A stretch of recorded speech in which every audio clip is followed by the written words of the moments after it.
నీ జీవన విధానమే ఒక సువార్త. నువ్వు రక్షణ పొందిన నాటి నుండి, నూతన జన్మలో అడుగుపెట్టిన నాటి నుండి నీవు దేవుడి కొరకు బ్రతుకుతూ ఉంటుంటే, ఏ లోపం లేకుండా, ఏ పాపానికి చోటు లేకుండా ఆత్మలో నువ్వు, దేవుని ఆత్మలో నువ్వు ఎదుగుతూ ఉంటుంటే, నేను చూచేవారు, నేను గమనించేవారు, నేను చూడంగానే ఒక అర్థమైపోతుంది. ఒకప్పటిలాగా ఈ వ్యక్తి లేడు, ఒకప్పటిలాగా ఈమె లేదు అని వారే చెప్తారు. వారే ఆశ్చర్యపోతారు. వారే నిన్ను బట్టి దేవుని నామాన్ని మహిమపరుస్తారు. దేవుళ్ళకి వచ్చిన తర్వాత అతడు నడవడిక మారిపోయింది, ఆమె నడవడిక మారిపోయింది అని చెప్తారు.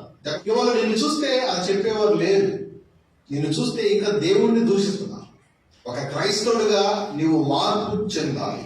ఆ మార్పు ఎలా ఉండాలంటే, నీ సాక్ష్యమును బట్టి అనేక మంది మారేటట్టుగా ఉండాలి. తర్వాత భారము కలిగి నశించిపోతున్న ఆత్మ కొరకు ప్రార్థించేవాడిగా ఉండాలి.